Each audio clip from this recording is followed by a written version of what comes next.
আমি স্টুডেন্ট বা ছাত্র যারা আন্দোলন করছে এবং আমার যারা বিজ্ঞ আলোচক তাদেরকে আমি বলবো যে আপনার একটাই আন্দোলন হওয়া উচিত, এই শেখ হাসিনার পদত্যাগ।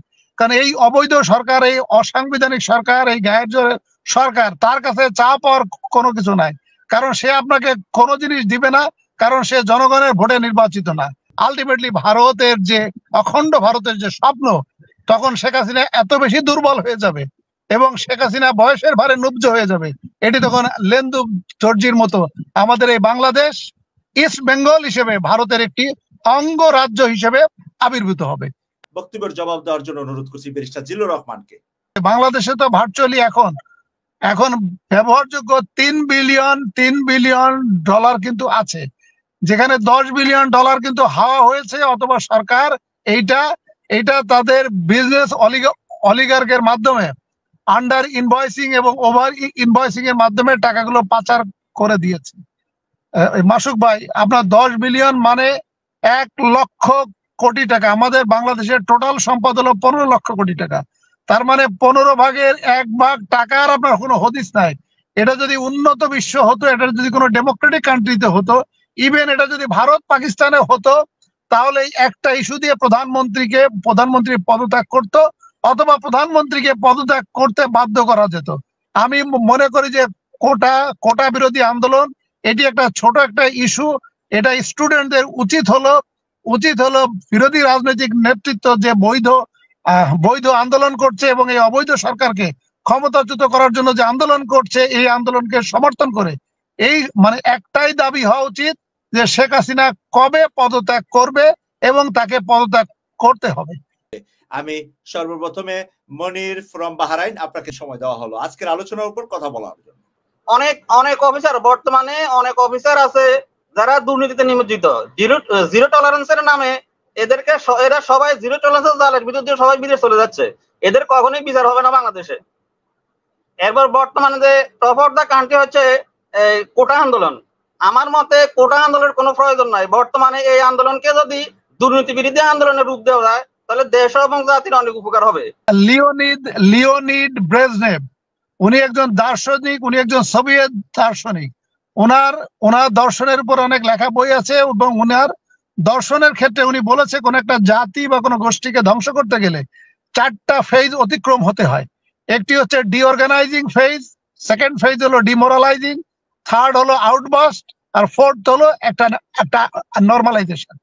তা আমাদের বাংলাদেশে এখন যে গত 18 বছরে যে পরিস্থিতি, এটি একটা ডিঅর্গানাইজিং ফেজ অতিক্রম করেছে। এখন কিন্তু সেকেন্ড স্টেজ হলো ডিমোরালাইজিং। উনি যেটা বলেছে, ডিঅর্গানাইজিং ফেজটা সাধারণত 15 থেকে 20 বছর কন্টিনিউ করে। তারপরে যে ফেজটা আসে ডিমোরালাইজিং, এটা কন্টিনিউ করে 5 থেকে 7 বছর। তারপরে আউটবাস্ট হয় 1 থেকে 2 বছর। তারপরে একটা স্বাভাবিক অবস্থায় আসে, যে কোনো ফর্মের স্বাভাবিক অবস্থায় আসে। আমাদের গত 18 বছরের ডিঅর্গানাইজিং ফেজ আমরা অতিক্রম করে ফেলেছি। এখন কিন্তু আমরা ডিমোরালাইজিং বা ফ্রাস্ট্রেটিং স্টেজে। আমাদের প্রত্যেকটা লোক কিন্তু এখন ফ্রাস্ট্রেটেড এবং কেউ কিন্তু রাজনীতি নিয়ে আলোচনা করতে রাজি না। এবং খারাপ দিকটা হলো মাসুক ভাই, এই স্টেজটা চলবে 5 থেকে 7 বছর এবং আমরা জনগণ যদি তাকে ক্ষমতা থেকে নামাতে না পারি, তাহলে 2028 সালে যে নির্বাচনটা হবে, সেই নির্বাচনেও শেখ হাসিনা ক্ষমতায় থাকবে এবং 2029-30 সালে একটা আউটবাস্ট হবে। সেই আউটবাস্টটা কন্টিনিউ করবে 1 থেকে 2 বছর এবং এর পরের যে ঘটনাটা ঘটবে সেটা আমার ধারণা এখানে সেটি হলো যে 4র্থ স্টেজ, যেটা আমি বলেছি। 4র্থ স্টেজ হলো আউটবাস্টের পরে এটা স্বাভাবিক হবে। এখন স্বাভাবিক হবে 2 ক্ষেত্রে। একটা হচ্ছে ভারত শ্রীলঙ্কায় এলটিটি কে যেভাবে দমন করে তাদের স্বাধীনতাকে স্থিমিত করে দিয়েছে, আলটিমেটলি ভারতের যে অখণ্ড ভারতের যে স্বপ্ন, তখন শেখ হাসিনা এত বেশি দুর্বল হয়ে যাবে এবং শেখ হাসিনা বয়সের ভারে নুব্জ হয়ে যাবে।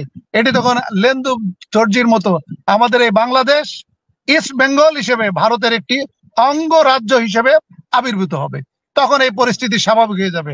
অথবা উল্টাটি ঘটবে, সেটি হলো যে আমাদের জনগণ আউটবাস্ট হয়ে, আমরা যেভাবে আইয়ুব খানকে 1971 সালে প্যাকেট করে পাকিস্তানকে গলা ধাক্কা দিয়ে বের করে দিয়েছিলাম, একইভাবে হ্যাঁ। শেখ হাসিনাকে প্যাকেট করে আমরা ভারতকে গলা ধাক্কা দিয়ে বের করে দিব।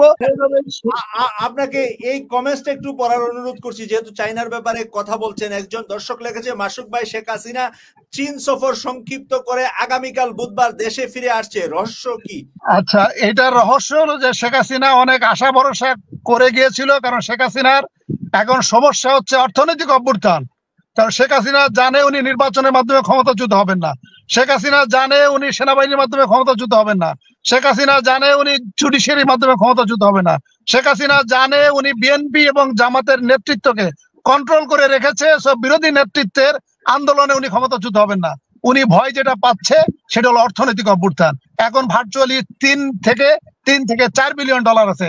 আমি মাসুক ভাই আপনার আলোচনার সুবিধার্থে বলি, যদি আমি ধরে নিই যে আগামী ডিসেম্বর নাগাদ আমাদের অর্থনীতি জয় বাংলা হয়ে যাবে, তার মানে রিজার্ভ শূন্য হয়ে যাবে, তার মানে আগামী 6 মাস এই সরকার এই বছরে যে বাজেট দিয়েছে, এই বাজেটে বলেছে আমাকে সুদ পরিশোধ করতে হবে 1,13,500 কোটি টাকা, হুইচ ইজ 11 বিলিয়ন ডলার। তার মানে প্রতি মাসে আমাকে 1 বিলিয়ন ডলার শোধ করতে হবে। আর আমার যে খরচ হয় এবং যে আয় হয় তাতে প্রতি মাসে 1 থেকে 1.5 বিলিয়ন ডলার ডেফিসিট আছে এবং ভর্তুকি দিতে হয়। আদারওয়াইজ গণ অভ্যুত্থান উনি ঠেকাতে পারবেন না। তাহলে এই 1 বিলিয়ন ডলার কিন্তু গত অগাস্ট 2021 থেকে গত 34 মাস বা 36 মাস 1 থেকে 1.5 বিলিয়ন ডলার করে কিন্তু কমে যাচ্ছে, মানে ডেফিসিট হচ্ছে। তার মানে আগামী 6 মাসে যদি আমার 1.5 বিলিয়ন করে যদি তাহলে 9 বিলিয়ন ডলার আমার রিজার্ভ থেকে কমে যাবে, 6 বিলিয়ন ডলার পরিশোধ করতে হবে। তার মানে আমার 15 বিলিয়ন ডলার দরকার। শেখ হাসিনার হাতে আছে 4 বিলিয়ন ডলার। মাসুক ভাই, 4 বিলিয়ন ডলারে ভার্চুয়ালি উনি যদি আমাদের যে সুদ যদি পরিশোধ না করে, আমাদের যে 9.27 বিলিয়ন ডলার যেটা ডিউজ হয়ে গেছে, এগুলো যদি শোধ না করে, তাহলে ভার্চুয়ালি আগামী 2 থেকে 3 মাসের ভিতর রিজার্ভ শূন্য হয়ে যাবে। যেগুলো বাকি আছে, ডিউজ আছে, এগুলো দিয়ে উনি হয়তো হাতে পায়ে ধরে আরো 3 মাস হয়তো টিকতে পারবে। কিন্তু ডিসেম্বরের পরে কিন্তু উনার কোনোভাবেই জনগণকে মালামাল ইম্পোর্ট করে খাওয়াইতে পারবে না।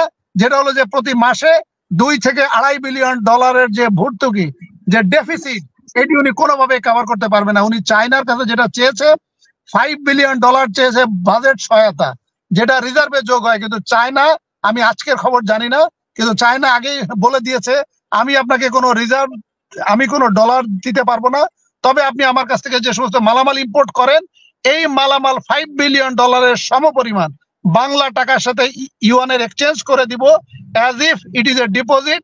তোমার হাতে যখন ডলার আসবে তুমি তখন ডলার পরিশোধ করে দিবা। তাই শেখ হাসিনার হাতে ডলার কোথায়? তাকে ডলার কে দিবে? বাজেট সহায়তার ডলার কিন্তু তাকে কেউ দিবে না।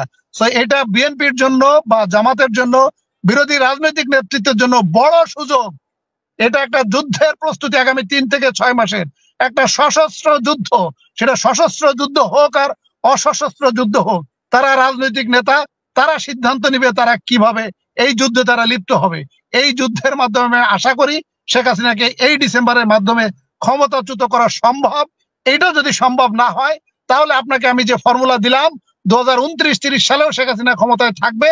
ইন দ্য মিন টাইম আমার বাংলাদেশ ঘুম থেকে উঠে আমরা দেখব আমাদের ভূখণ্ড ভারতের মানচিত্রে চলে গিয়েছে এবং আপনি বড় একটা নিঃশ্বাস নিবেন ভারতের পাসপোর্ট নিয়ে। ধন্যবাদ।